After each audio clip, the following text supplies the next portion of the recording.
आवाज की दुनिया के दोस्तों, आप सभी को मेरा यानी हेमंत कुमार का प्यार भरा नमस्कार, आदाब, सत श्री अकाल। कैसे हैं आप लोग? मैं उम्मीद करता हूं कि आप लोग अच्छे होंगे और अपनी जिंदगी का निर्वहन बड़ी खूबसूरती के साथ कर रहे होंगे, जिसमें ईश्वर आपकी भरसक मदद कर रहे होंगे और उनकी छत्रो छाया सदा आप पर विराजमान होगी। इन्हीं दुआओं के साथ, इन्हीं अनुकंपाओं के साथ मैं अपना ये कार्यक्रम शुरू करता हूं। आज हम बात करेंगे फरजाना और रेखा के बारे में। जैसा कि मैंने आपको पहले बताया था कि थोड़ा सा उस बात का जिक्र दिया था कि अनिल गुप्ता की जो वाइफ हैं, अब अनिल गुप्ता कौन? अनिल गुप्ता वो व्यक्ति जो कि मुकेश गुप्ता, मुकेश अग्रवाल के भाई जो है, वो मुकेश अग्रवाल के भाई रहे हैं। मुकेश अग्रवाल वो व्यक्ति जिन्होंने रेखा के साथ शादी की थी और बहुत कम समय तक उनकी शादी रही और फिर कुछ समय बाद में काफी सारे सुसाइड अटेम्प्ट करने के बाद में फाइनली उन्होंने सुसाइड कर ही लिया था। 1990-91 की बात मैं बता रहा हूं। तो अनिल गुप्ता ये बताते हैं कि वो और रेखा पति पत्नी की तरह व्यवहार करते थे, यानी फरजाना और रेखा। एक बार पाकिस्तान की प्रसिद्ध सूफी गायिका आबिदा परवीन को एक राइटर मालविका संघवी ने अपने बॉम्बे निवास पर गाने के लिए आमंत्रित किया, तो महान गायिका ने रेखा को भी आमंत्रित करने का अनुरोध किया। यहां मैं आपको ये बताता चलूं कि रेखा को संगीत की, गजल्स की बहुत अच्छी नॉलेज है, बहुत अच्छी। शायद आपको इस बात का मालूम हो या ना मालूम हो, इसलिए मैंने आपको ये बताना मुनासिब समझा। तो आबिदा परवीन ने रेखा को भी आमंत्रित करने का अनुरोध किया। गायक ने कथित तौर पर मालविका संघवी से कहा कि अगर कोई है, अब ये स्टेटमेंट सुनिएगा, ये लिखा हुआ है मैगजीन में, अगर कोई है जो मेरे संगीत को समझता है, जानता है और उसकी सराहना करता है तो वो रेखा ही है। उस पूरी शाम ऐसा लग रहा था कि जैसे आबिदा परवीन केवल रेखा के लिए और उनके लिए ही गा रही हैं, और रेखा उन चंद लोगों में से एक थी, एक रही जो उनके प्रदर्शन, उनकी परफॉर्मेंस की, सूची की हर कविता, हर धुन को जानती थी। यह कहानी उन कई लोक कथाओं में से एक है जो रेखा के रहस्यवाद में योगदान करती हैं। यानी रेखा के पर्सनैलिटी के कितने रंग हैं, ये जान पाना बड़ा मुश्किल है। हर कोई इस बात को नहीं जानता, लेकिन जो व्यक्ति जानता है उन्हें मालूम है कि रेखा को कितना ज्यादा म्यूजिक सेंस है, खास तौर पर गजल, मुशायरे, और जो पूरा जो गजल गायकी की जो दुनिया है, इसके बारे में रेखा बहुत ज्यादा एक्सपर्ट है। जब आबिदा परवीन जैसी गायिका ये बोल दें रेखा के बारे में कि सिर्फ और सिर्फ रेखा को ये समझ है, तो बताइए बात कुछ अलग ही हो जाती है। उन्होंने ये कहा कि ये भी कहा कि ज्यादातर सफल एकल महिलाओं की तरह जो सिर्फ अपने दम पर जीती हैं, रेखा के पास अपने हितों को आगे बढ़ाने और उनकी देखभाल करने का समय और स्वतंत्रता है, क्योंकि रेखा पर कोई ऐसी जिम्मेदारी नहीं है कि भाई उनका कोई परिवार उस तरह से नहीं है, जैसा कि शादी ब्याह, वो चीज नहीं है। और वो अपने हर उस समय का सदुपयोग ही करती हैं। वो कभी भी अपने समय को खराब नहीं करती। रूप, सुगंध, रंग, स्वर, बनावट, ये सब रेखा के अंदर समाहित है। और उन्होंने आयुर्वेद, योग, अनुष्ठान और स्वदेशी रीति रिवाजों की खोज उनके अस्तित्व में आने से बहुत पहले ही कर ली थी। उसका व्यवसाय खुद का ही है, ये रेखा के बारे में कहा जाता है। और वे इसे असाधारण रूप से अच्छी तरीके से कर सकती हैं। रेखा खुद स्वीकार करती हैं कि जब वह नाटकीय बदलाव से पहले, यानी जब वो किसी भी तरह का कोई बदलाव करती हैं, तो उससे पहले वो अपनी फिल्मों को जरूर देखती हैं और वहां उन्हें अपनी पुरानी फिल्मों में रेखा को ढूंढना पड़ता है, क्योंकि आज जो रेखा है वो रेखा नहीं है जो कि वो वास्तव में पर्दे पर हुआ करती थी, खास तौर पर उस समय जब वो अमिताभ बच्चन से मिली नहीं थी। आज उस रेखा में और आज की रेखा में जमीन आसमान का फर्क आ चुका है। और कहना, अगर मैं ये कहूं कि जितने भी पात्र रेखा ने अमिताभ बच्चन के साथ अभिनीत किए, आज शायद रेखा उस जिंदगी से भी थोड़ा अलग हट चुकी है, क्योंकि रेखा के साथ में और भी बहुत सारी ऐसी चीजें हुई। जैसे मैंने बताया कि उनकी मां पुष्पावली का जो निधन हुआ 1991 में, और उससे पहले मुकेश अग्रवाल ने जो सुसाइड किया, उसके बाद से उनकी जिंदगी जीने का जो अंदाज है वो और ज्यादा बदल गया। तो इस तरह से जब रेखा अपनी फिल्मों को देखती है, अपनी पुरानी फिल्मों को, तो उन्हें रेखा को ढूंढना पड़ता है और उन्हें ताज्जुब होता है कि क्या वो कभी ऐसी भी थी। तो उन्होंने कहा कि मेरी सोच, मेरी अभिव्यक्ति, सब कुछ बदल गया है। छोटी छोटी बातें, जैसे मैं प्यार, गुस्से या किसी अजीब स्थिति में जैसी प्रतिक्रिया करती हूं, मेरे हाव भाव, मेरी चाल, पहले मैं छोटी छोटी बातों में बड़ा रिएक्ट करती थी, अब हाल चाल सब कुछ अलग है। जैसा कि उल्लेख पहले मैंने किया भी था, आपको बताया था कि रेखा मुकद्दर का सिकंदर को अपने जीवन में एक प्रकार का ब्रेकिंग पॉइंट मानती है। जब उन्हें सेल्फ रियलाइजेशन हुआ, यानी आत्म खोज, जब हर इंसान की जिंदगी में एक समय ऐसा आता है जब उनको ये इल्म होता है, इस बात का भान या ज्ञान होता है कि मैं क्या हूं, मेरी इस दुनिया में क्या एक जरूरत क्या है, मुझे क्यों लाया गया है इस दुनिया में, मैं खुद कौन हूं, मेरा इस दुनिया में क्या एक योगदान है, मेरी क्या जिम्मेदारी है। तो ये जो खुद का जो एक एहसास होता है, खुद जिम्मेदारी का एहसास, जिम्मेदारी से ज्यादा एक सेल्फ रियलाइजेशन, जैसा मैंने बताया है कि आत्मज्ञान, तो आत्मज्ञान रेखा को मुकद्दर का सिकंदर, जो कि 1978 में प्रदर्शित हुई थी, उस दौरान उन्हें इस चीज के बारे में इल्म हुआ। ऐसी भूमिकाओं के प्रति उनका पक्षपात उस समय के बाद से आप लोग स्पष्ट रूप से देख सकते हैं कि रेखा ने बाद में ज्यादातर फिल्में ऐसी ही की जिनमें उनका पात्र इस तरह का ही हुआ करता था, जहां वो खाली हाथ रह जाया करती थीं या एक विक्टिम बनती थीं। उस तरह से रेखा ने दर्जनों मौकों पर फिल्मों में प्रोस्टिट्यूशन नहीं कहेंगे हम उसको, बल्कि एक वैश्या टाइप या दूसरी जो औरत होती है उस तरह के रोल्स निभाए। ठीक तौर पर कहें तो उन्होंने करीब 30 से अधिक फिल्मों में इस तरह के पात्र अभिनीत किए। कई फिल्मों में वो सिर्फ एक नाचने वाली लड़की के रूप में सिर्फ एक गाने को प्रस्तुत करने के लिए ही स्क्रीन पर दिखाई दी। रेखा के अधिकांश प्रसिद्ध काम, जिनमें उन्होंने उमराव जान और मुकद्दर का सिकंदर में जो एक भूमिका निभाई थी जिसका नाम था जोहराबाई, आज हर कोई उस भूमिका की बात करना चाहता है, बताना चाहता है।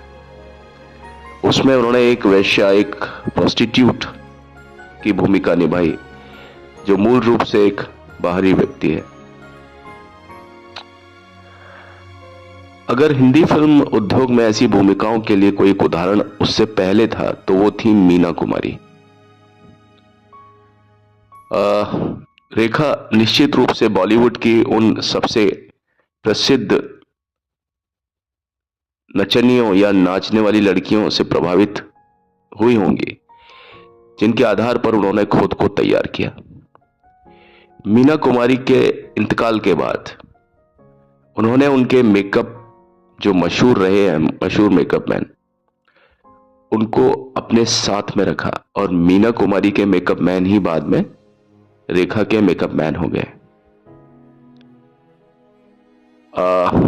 उन्होंने मीना कुमारी के प्रति रेखा के स्नेह के बारे में, एक हमारे राइटर हैं दिनेश रहेजा साहब, उन्होंने रेखा का और मीना कुमारी का कितना ज्यादा मतलब एक प्रेम संबंध था, आपस में एक दूसरे से बहुत इज्जत करते थे और रेखा उनको अपना मेंटर मानती है मीना कुमारी को। और आपने देखा होगा नृत्य शैली और एक्सप्रेशन में रेखा का जो एक चरित्र है उसमें कई बार आपको मीना कुमारी की झलक भी देखने को मिलती है।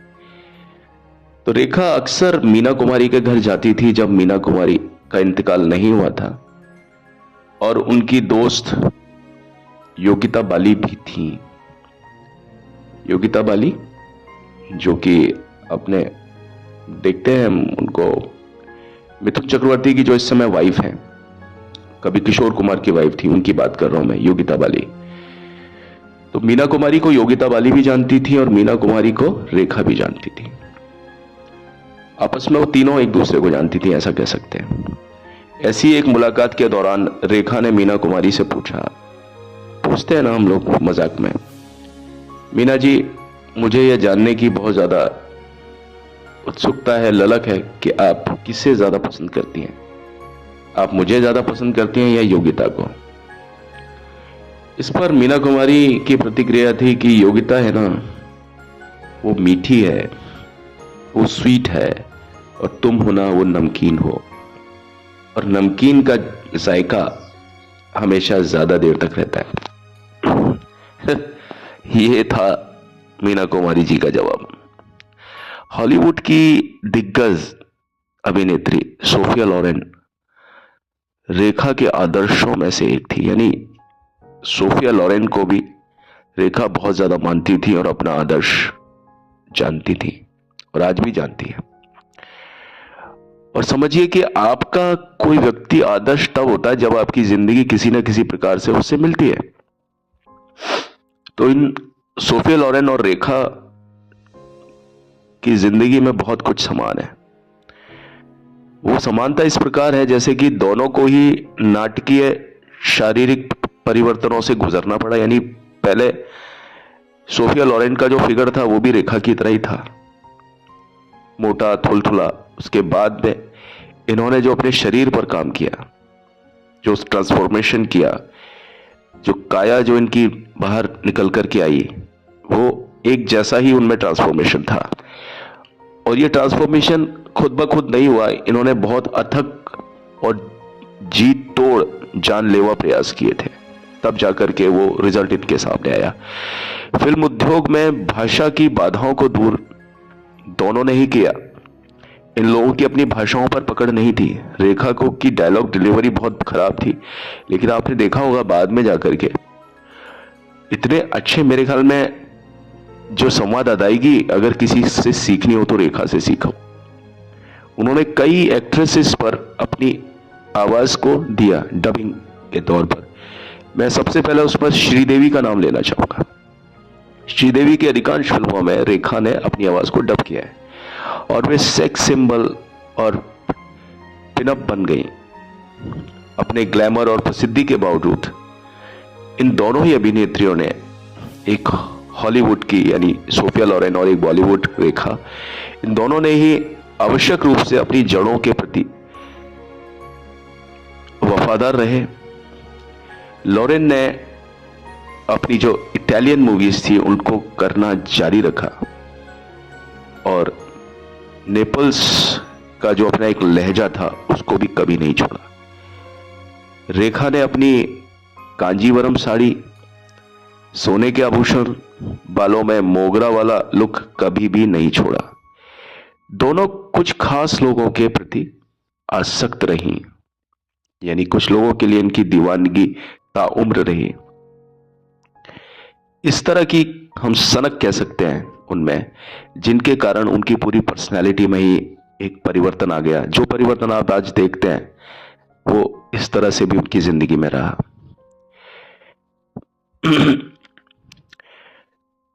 कार्लो पोंटी ने सूक्ष्म सोफिया लोरेन की खोज की तो रेखा ने बिना किसी हिचकिचाहट के घोषणा की कि इन सब चीजों के लिए अमिताभ बच्चन ही उनके प्रेरणा स्रोत रहे, जिन्होंने उनकी मानसिक और शारीरिक दोनों तरह की काया पलटों में, अमिताभ ने डायरेक्टली नहीं लेकिन अमिताभ से वो कुछ प्रतिस्पर्धा तो रखती थी कि भाई अगर मुझे अभिनय करना है तो अमिताभ जैसा ही करना है।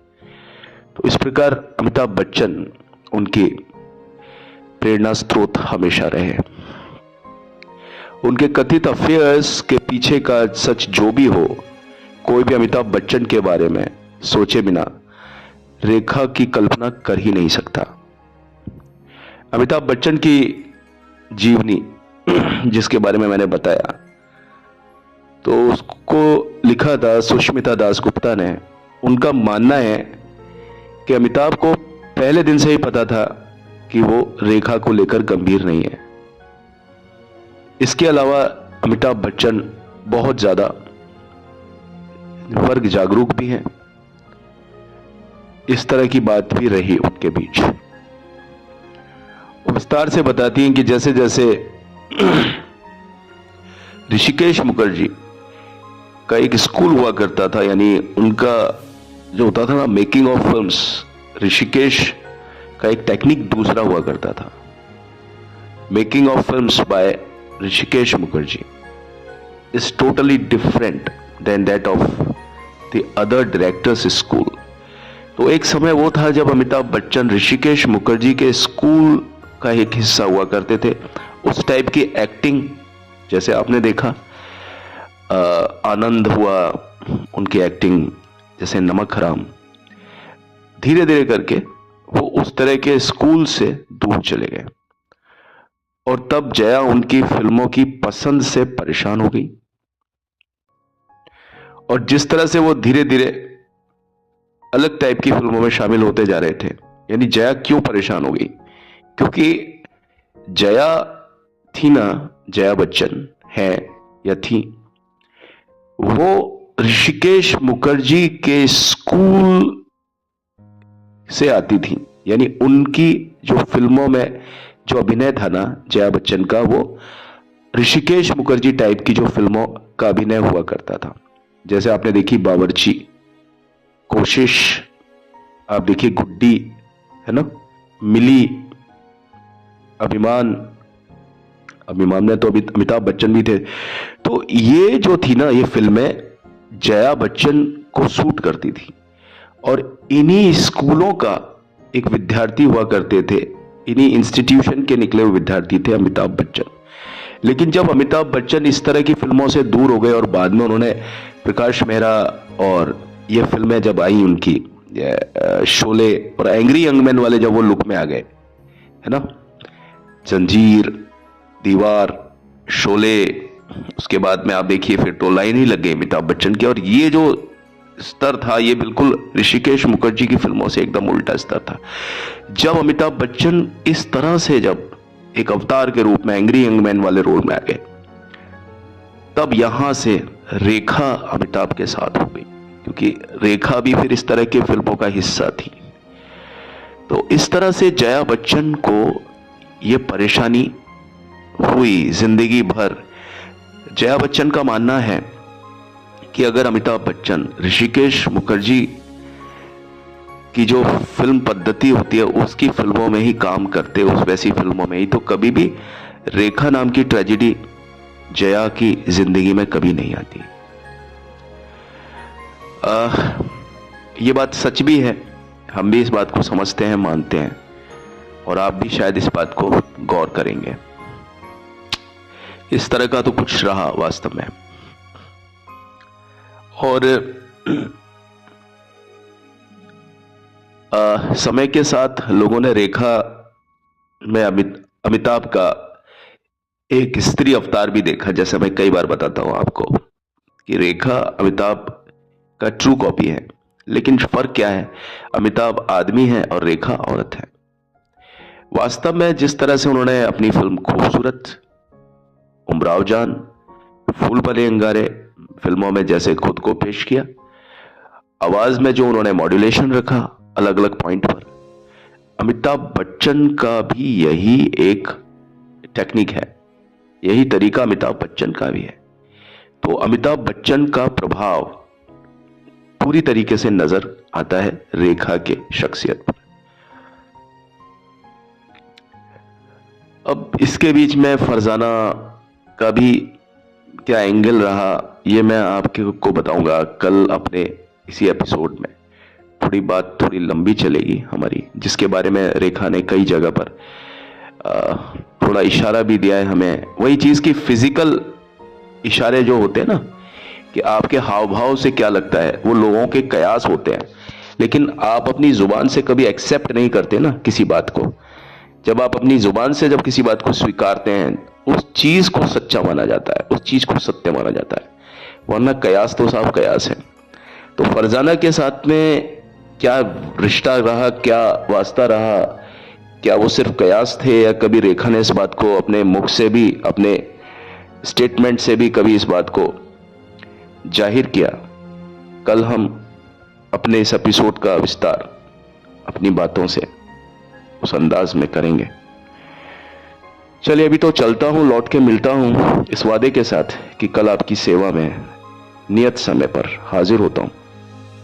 पर चलने से पहले मेरी आपसे वही एक रिक्वेस्ट है कि प्लीज मेरे चैनल को लाइक, शेयर, सब्सक्राइब जरूर जरूर जरूर करें, प्रेस करें बेल आइकन, और प्लीज हमारे ऊपर थोड़ा सा आप कृपा करें, हमारे सब्सक्रिप्शन को बढ़ाएं। और मेरे सब्सक्राइब, मुझे मतलब वैसे सब्सक्रिप्शन मैं आपसे क्या कहूंगा, जब आप सारी चीजों को समझते हैं तो बस एक रिक्वेस्ट है जो आप समझ पाएंगे। और please thank you and have a nice day. भगवान आप सबको खुश रखे, आबाद रखे, मस्त रखे। चलता हूं, बाय।